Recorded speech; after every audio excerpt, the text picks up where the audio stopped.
MSLI TV، رہنمائی بدلتی دنیا کے لیے۔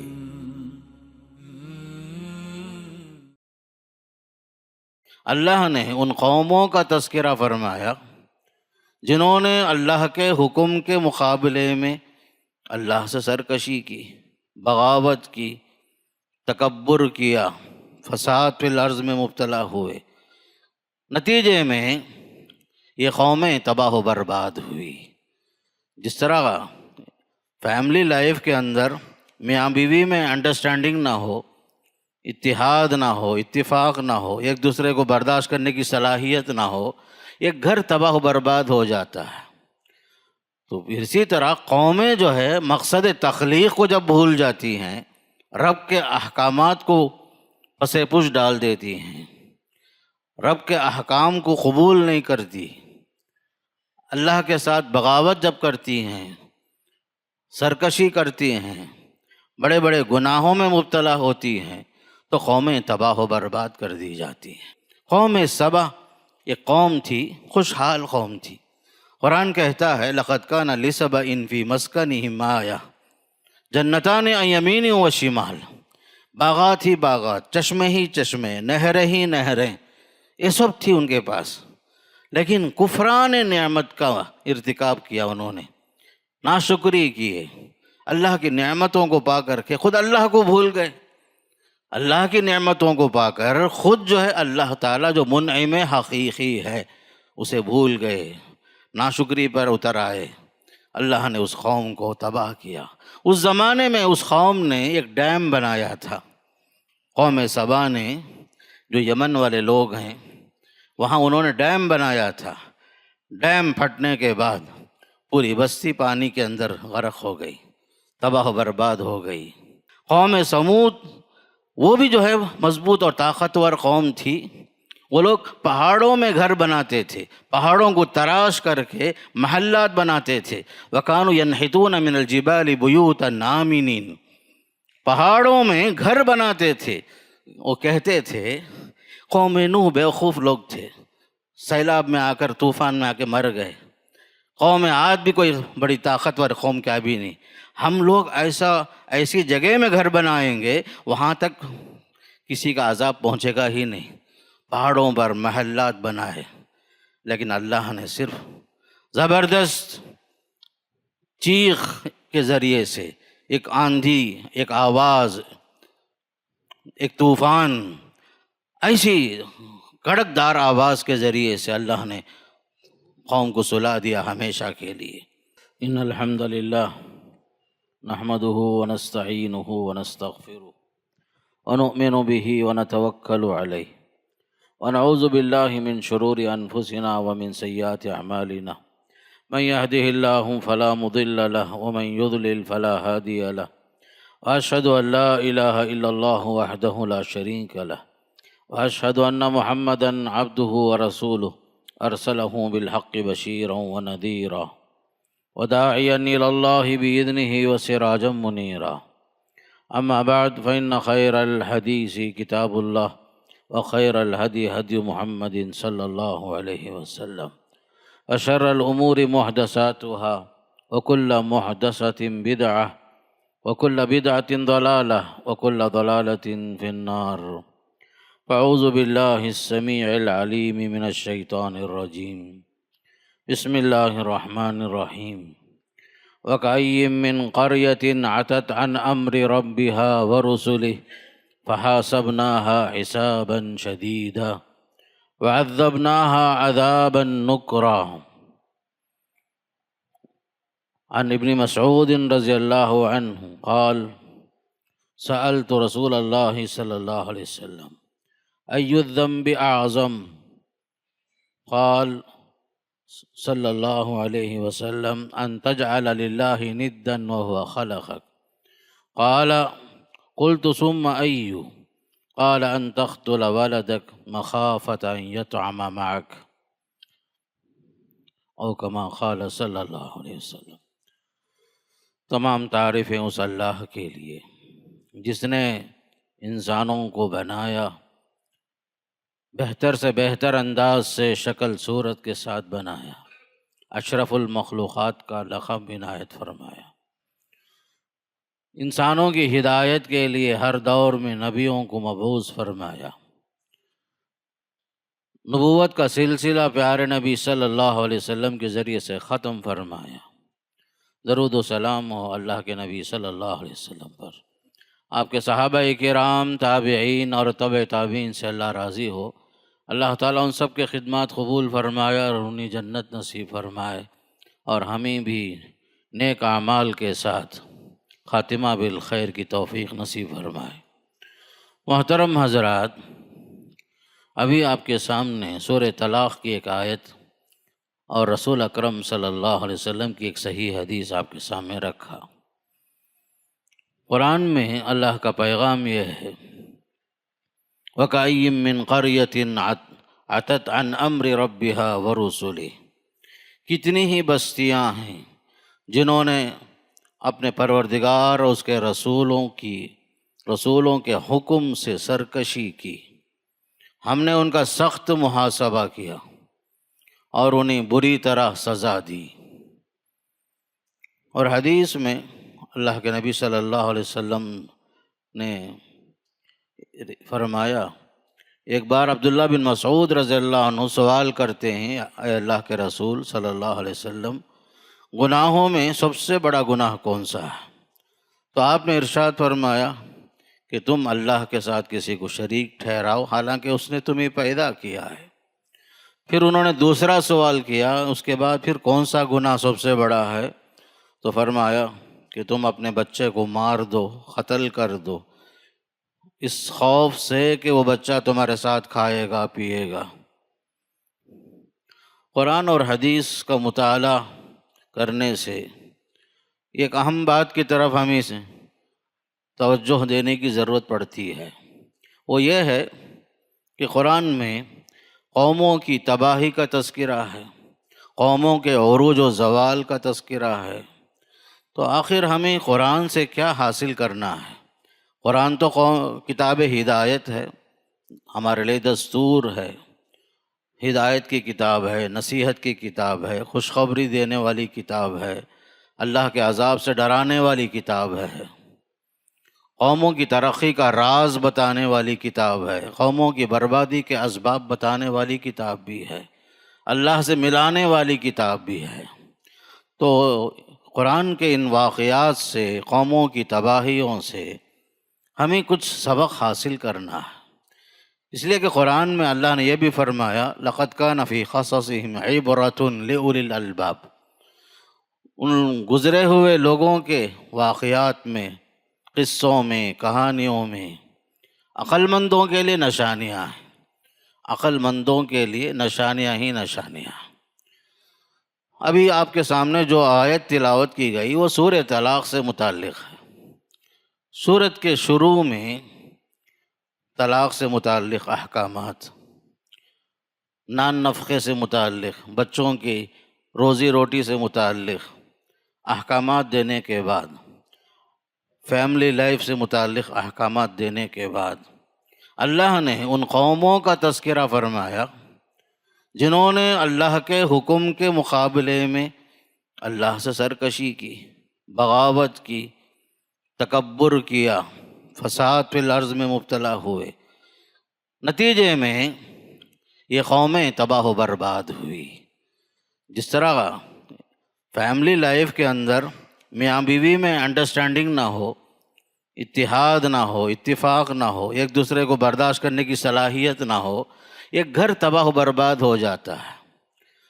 تو اسی طرح قومیں جو ہے مقصد تخلیق کو جب بھول جاتی ہیں، رب کے احکامات کو پس پش ڈال دیتی ہیں، رب کے احکام کو قبول نہیں کرتی، اللہ کے ساتھ بغاوت جب کرتی ہیں، سرکشی کرتی ہیں، بڑے بڑے گناہوں میں مبتلا ہوتی ہیں، تو قومیں تباہ و برباد کر دی جاتی ہیں۔ عقل مند وہ ہے جو قرآن پڑھے، سمجھے، غور و فکر کرے، قرآن کے ان واقعات سے فائدہ اٹھائے اور اپنے لیے نجات کا راستہ تلاش کرے۔ اس لیے کہ قرآن جو ایک آئینہ ہے، قرآن ایک آئینہ ہے، جس میں آپ اپنی تصویر بھی دیکھ سکتے ہیں، تباہ ہونے والوں کے واقعات اور اسباب، وسائل، ذرائع کیا تھے جن بنیادوں پر وہ یہ قومیں تباہ ہوئی، اس کا بھی آپ کو اندازہ ہوتا ہے۔ تو قرآن صرف پڑھنے کی کتاب ہی نہیں ہے، تلاوت کی کتاب ہی نہیں ہے، تدبر کی کتاب ہے۔ ایمان لانے کے ساتھ تلاوت بھی کرنا، غور و فکر سے بھی کام لینا، قرآن پڑھ کر سمجھنا، سمجھ کر دوسروں کو سمجھانا، اس قرآن کے ذریعے سے لوگوں تک اللہ کا پیغام پہنچانا، ایک ایک آیت کا علم بھی جب ہوتا ہے قوم تک پہنچانا۔ بلغوا عنی ولو آیتن، پیارے نبی صلی اللہ علیہ وسلم فرمایا یہ ایک آیت کا بھی علم اگر آپ کو ہو جائے دوسروں تک پہنچاؤ، جہالت کو ختم کرو، شرک کو ختم کرو، بدعات و خرافات کو ختم کرو، زمین میں فساد ختم کرو، زمین میں امن اور شانتی ہونے کے لیے قرآن اور حدیث میں جو باتیں بتائی گئی ہیں اس پر خود عمل کرو، دوسروں کو اس پر عمل کرانے کی کوشش کرو۔ یہ ہے قرآن کا پیغام۔ الغرض ہم قوموں کی تباہی سے دروس عبرت جو ہے جہاں حاصل کر سکتے ہیں، تو قرآن کا مطالعہ ہمیں بتاتا ہے کہ سب سے بڑا جرم جس کی وجہ سے قومیں تباہ ہوئی، برباد ہوئی، انبیاء کی بعثت کے باوجود اللہ کے رسولوں کی دعوت و تبلیغ سے جب قوم نے فائدہ نہیں اٹھایا، شرک میں مبتلا رہے، کفر پر کفر کرتے رہے، ناشکری کرتے رہے، رسولوں کی بات نہیں مانے، نتیجے میں احکام الہی کی پرواہ نہیں کرنے کی وجہ سے اللہ کا عذاب آیا۔ اب ہم دیکھتے ہیں خاص کر سورہ عنکبوت، اس میں ایک آیت ہے، اللہ نے اس ایک آیت کے اندر کئی قوموں کی تباہی کا تذکرہ فرمایا۔ ارشاد ہوا فَكُلًّا أَخَذْنَا بِذَنبِهِ، ہر قوم کو ہم نے اس کے گناہوں کی پاداش میں، اس کے جرم کی وجہ سے ہم نے مواخذہ کیا، ہم نے گرفت میں لیا ان کو۔ فَمِنْهُمْ مَنْ أَرْسَلْنَا عَلَيْهِ حَاصِبًا، بعض قومیں وہ بھی ہیں جن پر ہم نے پتھروں کی بارش برسائی، جسے قوم لوط ہے۔ وَمِنْهُمْ مَنْ أَخَذَتْهُ الصَّيْحَةُ، بعض قومیں وہ ہیں جنہیں سخت چیخ اور پکار نے، چنگھاڑ نے تباہ و برباد کر دیا۔ وَمِنْهُمْ مَنْ أَخَذَتْهُ الصَّيْحَةُ وَمِنْهُمْ مَنْ خَسَفْنَا بِهِ الْأَرْضَ، کچھ لوگ وہ بھی تھے جو آپ سے پہلے گزر چکے ہیں، زمین میں دھسا دیے گئے، دولت کا غرور انہیں لے ڈوبا۔ قارون اور قارون جیسے لوگ قرآن میں سورہ قصص میں اس کی تفصیل موجود ہے۔ وَمِنْهُمْ مَنْ أَغْرَقْنَا، قرآن یہ بھی کہتا ہے کچھ لوگ ایسے بھی تھے جن کو ہم نے پانی میں ڈبو دیا، جیسے قوم نوح ہے، قوم فرعون ہے، جن کو اللہ نے تباہ کیا پانی کے ذریعے سے۔ بارش بھی ہوئی، آسمان سے بارش ہوئی، زمین سے پانی ابلنے لگا، چشمے ابلنے لگے۔ قوم نوح کی تباہی ایسے ہی آئی، فرعون ڈوب کے مرا، اور آل فرعون جو اس کے ساتھ چلے تھے لاہ و لشکر کے ساتھ موسیٰ علیہ السلام کے تعاقب میں، سب کے سب تباہ و برباد ہوئے۔ سورہ نوح میں اس کا تذکرہ ہے، مما خطیئاتہم اغرقوا فادخلوا نارا۔ قرآن ہمیں یہ سبق دیتا ہے کہ سب سے بڑا جرم جو ہے سرزمین میں شرک کے شکل میں ہے، اللہ کے ساتھ کسی کو شریک ٹھہرانا، اللہ کے سوا عبادت میں کسی کو شریک کرنا، اپنے معاملات کو اس کے حوالے کرنا، اس سے امید رکھنا فائدے کی یا نقصان کا ڈر اللہ کے علاوہ کسی اور سے رکھنا، کسی پر بھروسہ کرنا اللہ کے سوا، یہ سب ایسے امور ہیں جو اللہ کے سوا کسی کے ساتھ وابستہ رکھنا شرک کہلاتا ہے۔ امیدیں اللہ سے، توکل اللہ پر، خوف اللہ کا، دعائیں اللہ سے، مانگنا اللہ سے، عبادت کرنا اللہ کے لیے، طواف اللہ کے لیے، نماز اللہ کے لیے، ہر عبادت اللہ کے لیے۔ جہاں بندہ شرک کرتا ہے تو یہ سب سے بڑا جرم ہے۔ اسی جرم سے روکنے کے لیے ہی 1,24,000 رسول دنیا میں تشریف لائے۔ قرآن یہ بھی کہتا ہے لِكُلِّ قَوْمٍ ہاد، ہر قوم کے لیے ایک ہادی ایک رہبر، ایک رہنما ہم نے بھیجا تھا۔ تو قوموں کی تباہی جو ہے سورہ عنکبوت کی آیت سے معلوم ہوتا ہے، مختلف قومیں جن کا تذکرہ قوم لوط، قوم عاد، قوم سمود، قوم شعیب، قوم سبا، بے شمار قومیں ہیں جو تباہ و برباد کر دی گئی۔ قوم سبا ایک قوم تھی، خوشحال قوم تھی۔ قرآن کہتا ہے لَقَدْ كَانَ لِسَبَإٍ فِي مَسْكَنِهِمْ آیَةٌ جنتان عن یمین و شمال، باغات ہی باغات، چشمے ہی چشمے، نہریں ہی نہریں، یہ سب تھی ان کے پاس، لیکن کفران نعمت کا ارتکاب کیا انہوں نے، ناشکری کیے، اللہ کی نعمتوں کو پا کر کے خود اللہ کو بھول گئے۔ اللہ کی نعمتوں کو پا کر خود جو ہے اللہ تعالیٰ جو منعم حقیقی ہے اسے بھول گئے، ناشکری پر اتر آئے۔ اللہ نے اس قوم کو تباہ کیا۔ اس زمانے میں اس قوم نے ایک ڈیم بنایا تھا، قوم سبا نے، جو یمن والے لوگ ہیں، وہاں انہوں نے ڈیم بنایا تھا۔ ڈیم پھٹنے کے بعد پوری بستی پانی کے اندر غرق ہو گئی، تباہ و برباد ہو گئی۔ تو قوم جو ہے جو تباہ ہوتی ہے، برباد ہوتی ہے، ایسے نہیں ہوتی۔ وما ظلمہم اللہ، اللہ ظلم نہیں کرتا کسی پر، خود قوم جو ہے اللہ کے ساتھ ناشکری کرتی ہے، شرکیہ امور میں مبتلا ہو کر اپنے رب کو بھول جاتی ہے۔ بے شمار واقعات ہیں قرآن میں، قارون کا واقعہ بھی ہے، جس کے پاس دولت کی وجہ سے غرور میں مبتلا ہوا، غرور میں مبتلا ہوا۔ جب لوگوں نے کہا اللہ کے راستے میں خرچ کرو تو اس نے کہا کیوں خرچ کروں، انما اوتیتہ علی علم عندی، دولت پر غرور پیدا ہوا، کہنے لگا یہ دولت جو آئی ہے میری قابلیت پر آئی ہے، میری صلاحیت پر آئی ہے، میں نے خود کمایا ہے، میں کیوں خرچ کروں، ناشکرہ بن گیا۔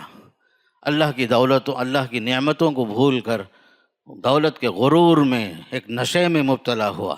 اللہ نے اسے اتنا دیا، اتنا دیا، قرآن کہتا ہے ان مفاتحہ لتنوء بالعصبۃ اولي القوہ، خزانوں کی چابیاں، صرف خزانہ نہیں، خزانوں کی چابیاں اتنی زیادہ تھی کہ اسے اٹھانے پر بڑے سے بڑے طاقتور مضبوط اونٹ جو تھک جاتے تھے۔ خزانوں کی چابیوں کا حال تھا۔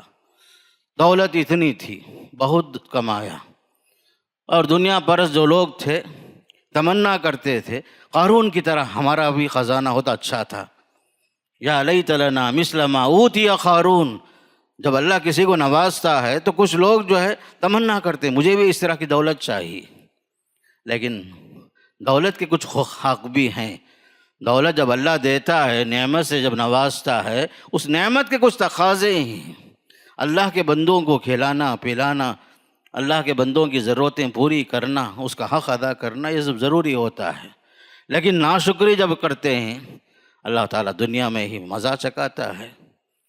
قرآن نے یہ بھی بتایا اس کا انجام کیا ہوا، فَخَسَفْنَا بِهِ وَبِدَارِهِ الْأَرْضِ، زمین میں ہی جنت نما محل جو تعمیر کیا، اپنے گھوڑے پر سوار ہو کے پہنچنے کے لیے قریب پہنچا، اللہ نے وہاں پہنچنے سے پہلے ہی اسے اس کے گھوڑے کے ساتھ زمین میں دھسا دیا۔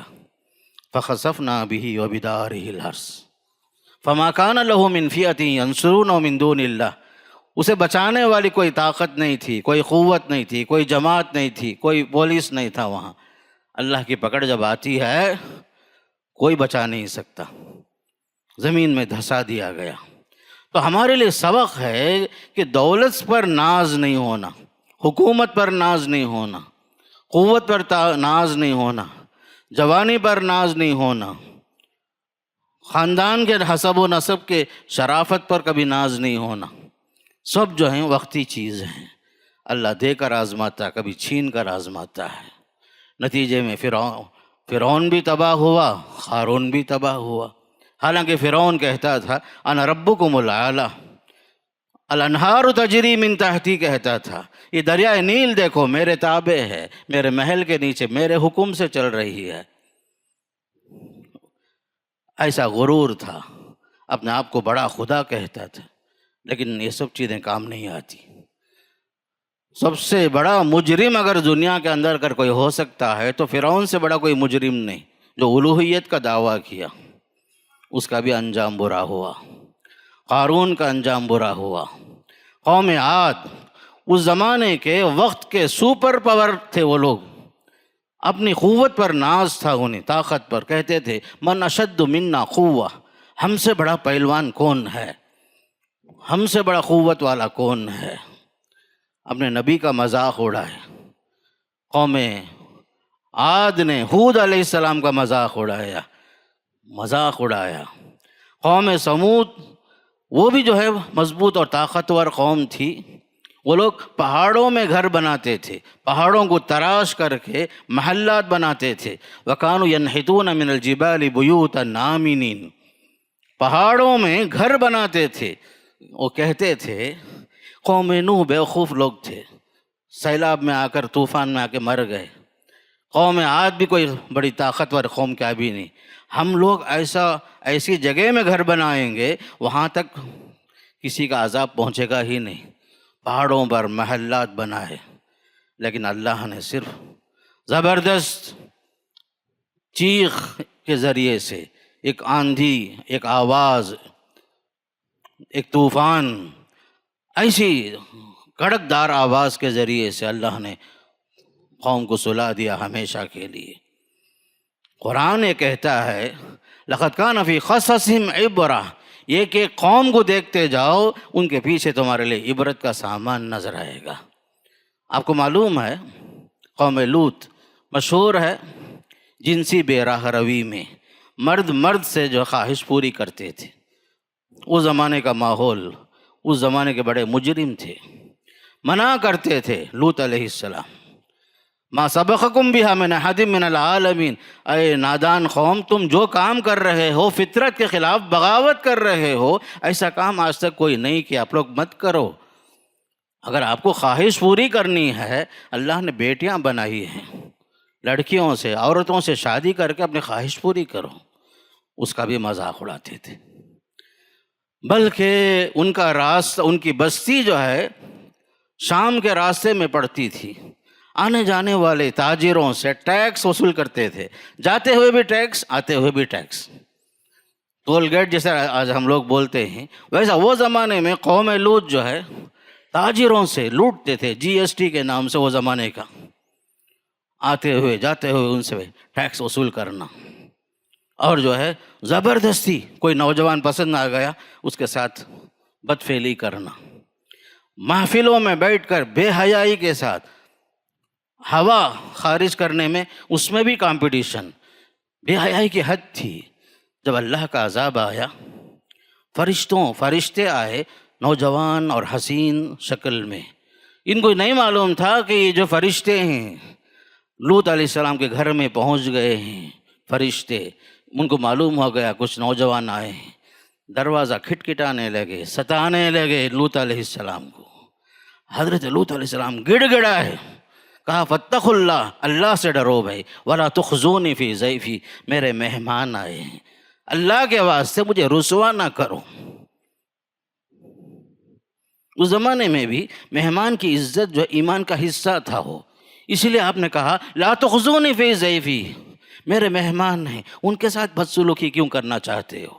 ہؤلاء بناتی ہن اطہر لکم، میری قوم کی بیٹیاں ہیں بھائی، ان سے شادی کرو، یہ تمہارے واسطے اچھے ہیں۔ سننے تیار نہیں۔ حضرت لوط علیہ السلام کو فرشتوں نے کہا یا لوط، پریشان ہونے کی ضرورت نہیں، انا رسول ربک، ہم جو ہے انسان نہیں ہیں، تمہارے رب کے فرشتے بن کر آئے ہیں، فرشتے ہیں، اس قوم کی تباہی کے لیے اللہ ہمیں بھیجا ہے۔ آخر کار یہ بستی رات صبح ہونے سے پہلے پوری بستی نیچے سے اٹھا کر کے اوپر سے الٹ دی گئی، پوری بستی تباہ و برباد کر دی گئی۔ اس کے علاوہ قرآن یہ بھی کہتا ہے لنرسل علیہم حجارۃ من طین مسومۃ عند ربک للمسرفین، الٹنے کے بعد آسمان سے ہم نے پتھر برسائے، ہر آدمی کے نام سے مخصوص پتھر تھا، برابر اسی کو لگتا تھا اللہ کے حکم سے۔ الغرض جنسی بے راہ روی یہ بھی جو ہے ایک عذاب ہے، قوم کے لیے عذاب آنے کا ایک ذریعہ سبب بنتا ہے۔ آج کے زمانے میں فیشن ہو گیا، اس کی بھی اجازت مل گئی، مرد مرد سے شادی کر لے، عورت عورت سے شادی کر لے، وقت سے پہلے ہی اگر ناجائز تعلقات قائم کر لیں، بچے بھی پیدا کر لیں، بعد میں شادی کر لیں، یہ سب جو ہے ہمارے لیے تباہی کے ذریعہ ہے۔ یاد رکھو، فیشن کے نام سے آج دنیا بہت اکڑ رہی ہے، فیشن کے نام سے، آزادی کے نام سے نہیں۔ قرآن کہتا ہے جو قوم سرکشی کرتی ہے، حکم الہی کے خلاف بغاوت کرتی ہے، اس کے ساتھ انجام برا ہوگا، انجام برا ہوگا۔ ایک چیز میں بتاتا ہوں، ایک حدیث ہے، پیارے نبی صلی اللہ علیہ وسلم نے دعا فرمائی، 3 دعاؤں میں سے ایک دعا یہ تھی، 2 دعا قبول ہوئی، ایک دعا قبول نہیں ہوئی صلی اللہ علیہ وسلم کی۔ جو دعا قبول ہوئی اس میں ایک دعا یہ تھی، اے اللہ میری امت کو دیگر امتوں کے طرح پوری طرح تباہ نہ کر، جس طرح پوری قوم تباہ ہوئی، قوم نوح، قوم لوط، قوم عاد، قوم سمود، جیسا یہ لوگ تباہ ہوئے، اے اللہ میری قوم کو بچا لے۔ ہاں آپ کی دعا قبول ہوئی، لیکن انفرادی عذاب ضرور آئے گا، اجتماعی عذاب آئے نہ آئے۔ جب یہ قوم اس طرح کی حرکت کرتی ہے نہیں بچ سکتے۔ قوم شعیب معلوم ہے، یہ لوگ جو ہیں آج کے دور کے جو جرائم ہیں وہی جرائم وہاں بھی تھے، کرپشن، دھوکہ، ناپ تول میں کمی، دینا ہو تو کم دینا، لینا ہو تو پورا پورا لینا۔ حضرت شعیب علیہ السلام منع کرتے تھے، بھائی شرک بھی نہ کرو، معاملات کے اندر درست رہو، ولا تنقصوا المکیال والمیزان، ناپ تول میں ڈنڈی نہیں مارنا، 1 انچ بھی، 1 بالشت بھی کمی بیشی نہ کرو۔ اخلاقی گراوٹ تھی، کرپشن کا شکار تھے، قوم کو دھوکہ دینے میں فخر محسوس کرتے تھے۔ اتنا ہی نہیں، قوم شعیب کی سب سے بڑی بیماری یہ تھی، دینداروں کا دین کا مذاق اڑاتے تھے۔ یاد رکھو، دین اور دینداروں کا مذاق بھی اللہ کا عذاب لے کر آتا ہے۔ کہتے تھے قوم شعیب، یا شعیب اصلاتک تأمرک ان نترک ما یعبد آباؤنا، اے شعیب کیا تمہاری نمازیں ہمیں روکتی ہیں کہ ہمارے باپ دادا کے طریقے کو ہم چھوڑ دیں؟ نماز کو ٹارگٹ بنا کر بولے، بڑے نمازی تمہیں، بڑی عبادت آپ کرنے والے، کیا تمہاری عبادت یہ کہتی ہے کہ ہم اپنا راستہ بدل لیں، ہمارے باپ دادا کے طریقے کو چھوڑ دیں؟ ہم کیسا مذاق، دین کا مذاق، دینداروں کا مذاق، داڑھی کا مذاق، لباس کا مذاق، یہ سب اللہ کا عذاب لے کر آتا ہے۔ حضرت شعیب علیہ السلام کے بارے میں مشہور ہے، وہ خطیب الانبیاء تھے، نبیوں میں بھی بڑے اچھے خطیب تھے، فصاحت، بلاغت، قوم کو سمجھانے کا انداز بڑا پیارا تھا، خطیب الانبیاء۔ اس کے باوجود قوم شعیب نے حضرت شعیب کا مذاق اڑا کر کہا، یا شعیب ما نفقہ کثیرا مما تقول، آپ کی باتیں ہمارے سر کے اوپر سے جا رہی ہیں، اے شعیب آپ کی باتیں سمجھ میں نہیں آ رہی ہیں، آپ کی باتیں سر سے اوپر جا رہی ہیں۔ ما نفقہ کثیرا مما تقول وَإِنَّا لَنَرَاكَ فِينَا ضَعِيفًا، ہم جو ہے آپ کو قوم کے اندر ایک ضعیف مسکین آدمی دیکھ رہے ہیں۔ وَلَوْلَا رَحْتُكَ لَرَجَمْنَاكَ، اگر آپ کی قوم نہیں ہوتی، کچھ لوگ جو آپ کے ساتھ ایمان لائے ہیں وہ لوگ نہیں ہوتے، تمہارا قبیلہ نہیں ہوتا، تمہارا خاندان نہیں ہوتا، پتھر مار مار کے آپ کو ختم کر دیتے۔ لَرَجَمْنَاكَ، ایسا ہوا وہ زمانے میں۔ لیکن جب اللہ کا عذاب آیا، قوم شعیب کو بھی اللہ نے زبردست چیخ کے ذریعے سے تباہ و برباد کر دیا۔ بجلی کے انداز میں ایک زبردست چیخ نے سب کو ہمیشہ کے لیے سلا دیا۔ قرآن یہ کہتا ہے، یاد رکھو خوشحالی جب اللہ سے آتی ہے، اللہ کی طرف سے نعمت ہے، خوشحالی اگر نعمت کو آپ جو ہے غلط راستے میں استعمال کریں گے، نعمتوں کا صحیح استعمال نہیں کریں گے، اللہ کے ساتھ بغاوت میں استعمال کریں گے، اللہ کا عذاب آئے گا۔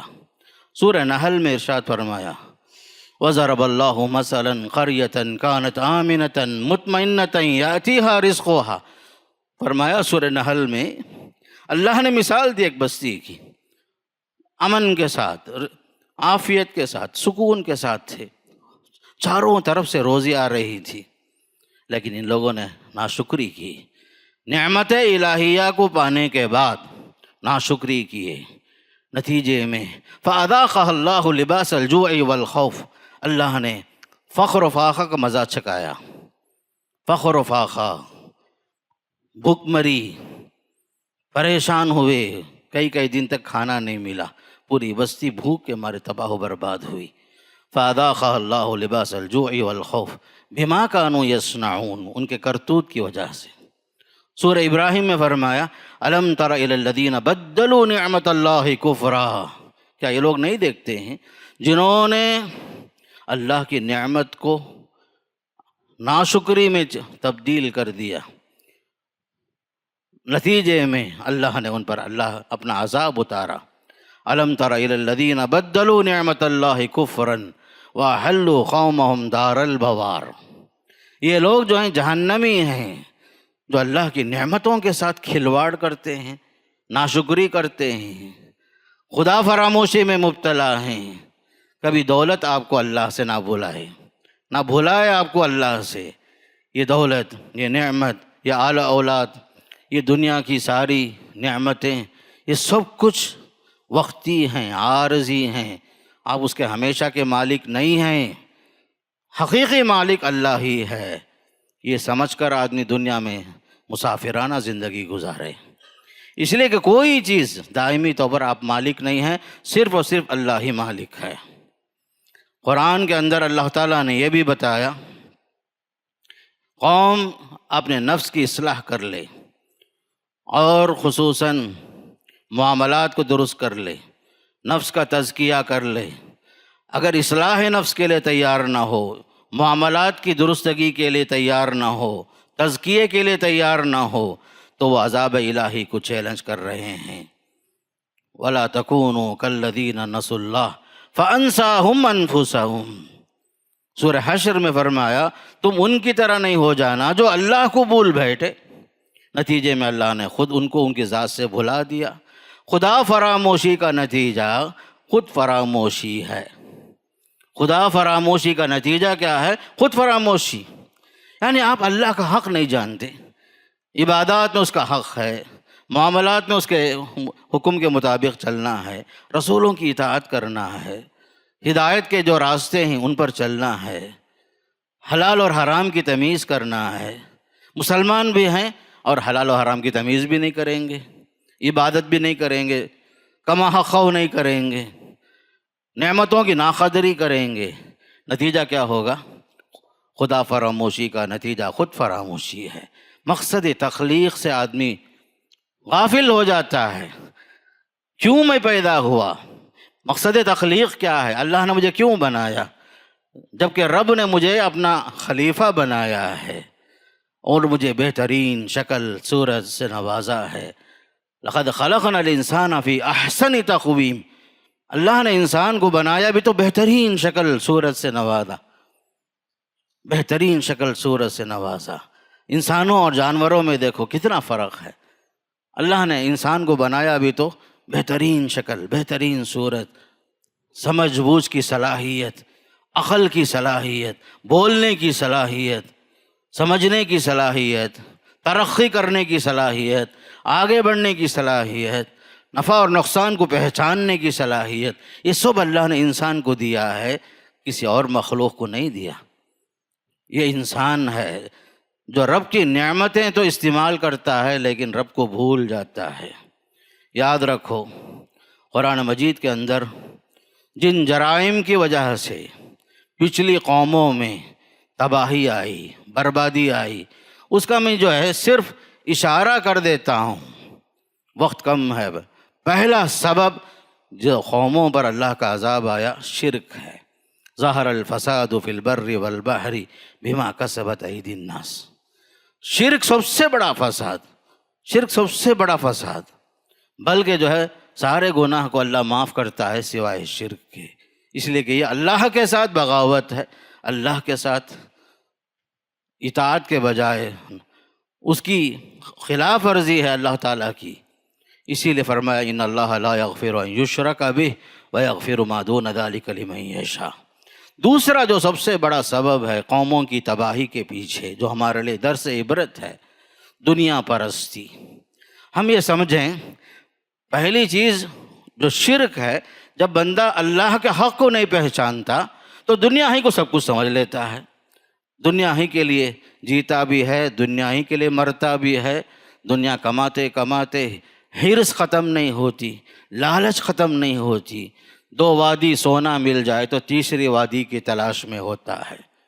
لو کان لابن آدم وادیان من ذہب لابتغى ثالثا، یہ انسان کی فطرت۔ ولا یملأ جوف ابن آدم الا التراب، قبر میں دفنا کر کے مٹی ڈالنے تک حلم مزید کی چکر، حلم مزید کا چکر۔ یہ انسان اللہ سے بغاوت کرنے کے نتیجے میں اللہ کی پرستش کرنے کے بجائے دنیا کی خواہش، دنیا پرستی میں مبتلا ہو جاتا ہے۔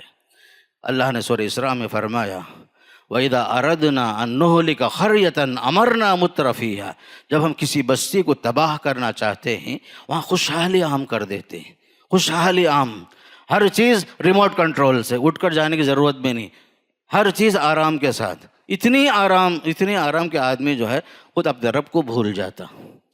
ایک نتیجہ یہ بھی ہوتا ہے کہ آدمی ہر لحاظ سے دنیا پرست ہو جائے اور مال و دولت کی فراوانی ہو، یہ سب جو ہے انسان اس میں اتنا مگن ہوتا ہے رب کو بھول جاتا ہے۔ تیسرا سبب اخلاقی گراوٹ، قوموں کی تباہی کے پیچھے اخلاقی گراوٹ، بخل ہے، بخیلی ہے، بدکاری ہے، سرکشی ہے، بزدلی ہے، فضول خرچیاں ہیں، ہم جنس پرستیاں ہیں، اپنے جنس کے ساتھ شادی کر لینے کی خواہش، مرد مرد سے شادی کر لے، عورت عورت سے شادی کر لے، اخلاقی گراوٹ۔ جب انسان اخلاق کو جو ہے کھو دیتا ہے، دنیا کی ہر چیز اس کے ہاتھ سے چلی جاتی۔ کسی نے بڑی اچھی بات کہی، wealth is lost nothing is lost, health is lost nothing is lost, character is lost everything is lost. اگر دولت ختم ہو گئی کوئی بات نہیں، بعد میں کما لے سکتے، صحت گر گئی ہے آپ جو ہے کچھ اور علاج کر کے صحت بنا لے سکتے، اگر اخلاقی گراوٹ میں مبتلا ہو گئے سمجھو آپ کا سب کچھ چلا گیا۔ اخلاق ہی سب کچھ ہے، قوم پہچانی جاتی ہے اپنے اخلاق سے، کردار سے۔ جہاں اخلاقی گراوٹ ہو سمجھو کہ وہ انسان نہیں حیوان بن جاتا ہے۔ چوتھا ایک سبب ہے برائی کے ساتھ بے حسی بھی، برائی بھی آدمی کرے لیکن بے حس بھی ہو جائے، برائی کا احساس تک نہ ہو۔ قوم جب تباہ ہوتی ہے برائی کا ارتکاب بھی کرتی لیکن اسے بے حسی کا شکار ہو کر، بصیرت سے محرومی، بصارت تو ہے لیکن بصارت آنکھوں سے دیکھنے کو بولتے، بصیرت دل کی نگاہ، اس سے آدمی محروم ہو جاتا ہے۔ خاص کر اللہ کی اور اس کے رسول کی اطاعت کے بجائے بغاوت کرنے کی وجہ سے، نافرمانی کرنے کی وجہ سے آدمی جو ہے بے حس ہو جاتا، بصیرت سے محروم ہو جاتا۔ مومن جو ہے فراست والا ہوتا ہے، اتقوا فراست المومن، مومن فراست کی نگاہوں سے دیکھتا ہے، فإنہ ینظر بنور اللہ۔ پھر اسی طرح ایک اہم سبب تباہی کے اسباب میں سے نعمتوں کی ناشکری، اللہ جتنا بھی دے آدمی ناشکرہ بنتا ہے۔ ناشکرہ جب آدمی بنتا ہے سمجھ جاؤ کہ عذاب برحق ہے۔ لئن شکرتم لازیدنکم ولئن کفرتم ان عذابی لشدید۔ خاص کر عورتوں کی بیماری، ناشکری جو ہے مردوں سے زیادہ عورتوں میں ہوتی ہے۔ حدیث میں آتا ہے اللہ کے نبی صلی اللہ علیہ وسلم فرماتے ہیں لو احسنت الی احداہن الدہر، زندگی بھر کسی عورت کے ساتھ آپ احسان کرو، اچھا معاملہ کرو، ایک دن آپ اس کی خواہش پوری نہیں کر سکے، اس کا مطالبہ پوری نہیں کر سکے، عورت کی زبان سے یہی جملہ آتا ہے اللہ کے نبی صلی اللہ علیہ وسلم فرماتے ہیں 1400 سال پہلے، فقالت ما وجدت فیک خیرا قط، تیرے اندر کبھی بھلائی دیکھی ہی نہیں. حالانکہ 60 سال ساتھ میں رہی، 50 سال ساتھ میں رہی، کتنا بیچارہ جو ہے اس کے ساتھ اچھا سلوک کرتا رہا. ایک خواہش پوری نہیں کر سکے آپ، ایک مطالبہ پورا نہیں کر سکے، اور جھٹ سے بولے گی مرد کے ساتھ ناشکری کرتے ہوئے تمہارے اندر کوئی بھلائی ہے ہی نہیں. یہ ہے خاص کر ناشکری مردوں سے زیادہ عورتوں میں، جس کی وجہ سے ایک حدیث میں آتا ہے عورت جہنم میں جاتی ہے. اور ایک اہم چیز ظلم ہے، استحصال ہے، تباہی کا ایک اہم سبب. اللہ جب قوت سے نوازتا ہے، طاقت سے نوازتا ہے، تو آدمی اس کا غلط استعمال کرتا ہے. ظلم، استحصال، مظلوم کو دبانا، جہاں تک ہو سکے لوگوں کا حق مارنا، ٹال مٹول کرنا، ستانا، یہ سب جو ہے ظلم کا نتیجہ کبھی اچھا نہیں ہوتا. اللہ کا عذاب آتا ہے ظلم کی وجہ سے. شیخ سعدی نے فرمایا تھا زندگی بھر میں 2 حضرات کو تلاش کیا، 2 صاحب مجھے نظر نہیں آئے. ایک صاحب وہ جنہوں نے لوگوں پر ظلم کیا ہو، اللہ کی پکڑ سے بچ گئے ہوں، مجھے ایسا آدمی نظر نہیں آیا. دوسرا وہ شخص جو اللہ کے راستے میں اللہ کا مال، اللہ کا دیا ہوا دیا، پھر وہ فقیر ہو گیا ہو، مجھے ایسا آدمی نظر نہیں آیا. ظلم کا انجام برا ہوتا ہے. پھر اسی طریقے سے میرے دوستو، تباہی کا ایک سبب ہماری قوم کے لیے، ہماری امت کے لیے افتراق. ہر بات میں لڑائی جھگڑے، آپس میں اختلاف، ہر مسئلے میں آپس میں اختلاف، چھوٹے چھوٹے مسئلے میں جدا ہو جانا، لڑائی، آپس میں دوریاں، رشتے کاٹ لینا. یہ سب سے اہم چیز ہے. قرآن یہ کہتا ہے وَلَا تَنَازَعُوا، اختلاف نہ کرو، اختلاف نہ کرو، فَتَفْشَلُوا، نتیجے میں تم کمزور پڑ جاؤ گے. وَتَذْهَبَ رِيحُكُمْ، تمہارا وقار، تمہارا دبدبہ ختم ہو جائے گا. لوگوں، مسلم قوم کے لیے اہم سبق ہے یہ قرآن کی آیت میں. آپس میں اختلاف نہ کرو، برداشت کرو، ایک دوسرے کے ساتھ رہو، جہاں تک ہو سکے مل جل کر رہو. اختلاف کرو گے نتیجے میں کمزور پڑ جاؤ گے فرمایا. بہرحال قوموں کی تباہی، قرآن کی روشنی میں اور بھی بہت کچھ ہے، لیکن وقت کی کمی کی وجہ سے بات ختم کرتا ہوں. لیکن ایک اہم سبق ہمارے واسطے یہ ہے، قرآن یہ کہتا ہے لَقَدْ كَانَ فِي قَصَصِهِمْ عِبْرَةٌ لِأُولِي الْأَلْبَابِ، ان کے واقعات میں تمہارے لیے، عقل مندوں کے لیے عبرتیں ہیں، نشانیاں ہیں، نصیحتیں ہیں. اللہ مجھے بھی اور آپ کو بھی ان واقعات کے پیچھے، ان اسباب کے پیچھے جو درس ہے اسے حاصل کرنے، عبرت حاصل کرنے کے اللہ توفیق نصیب فرمائے. اللہ دین پر چلنے کو توفیق نصیب فرمائے. اللہ جب تک رکھے قرآن اور حدیث کو اپنی زندگی میں نافذ کرنے کے اللہ توفیق نصیب فرمائے اور خاتمہ بالخیر نصیب فرمائے. اقول قولی ھذا استغفر اللہ لی ولکم ولسائر المسلمین من کل ذنب فاستغفروہ انہ هو الغفور الرحیم. محترم حضرات، 2 اعلانات ہیں. پہلا اعلان یہ ہے 5 نومبر بروز ہفتہ بعد نماز عشاء مسجد سلام میں فضیلت الشیخ دکتور حافظ عبدالغنی عمری مدنی حفظ اللہ کا خطاب ہوگا. اس یہ عنوان ہے قرآن مجید پر تدبر کی اہمیت اور ضرورت. تمام حضرات سے اس پروگرام میں شریک ہونے کی درخواست ہے. خواتین کے لیے بھی پردے کا انتظام ہے. دوسرا اعلان، مسجد سلام کے بہت زیادہ اخراجات بھی ہیں، کرنٹ بل ہے، دیگر اخراجات ہیں. یہ تمام آپ حضرات جیسے اہل خیر حضرات کے تعاون سے ہی ہوتا ہے. لہذا یہاں ہونے والے اخراجات میں زیادہ سے زیادہ تعاون فرما کر عند اللہ معذور ہوں. اللہم اشف مرضانا ومرضی المسلمین. السلام علیکم.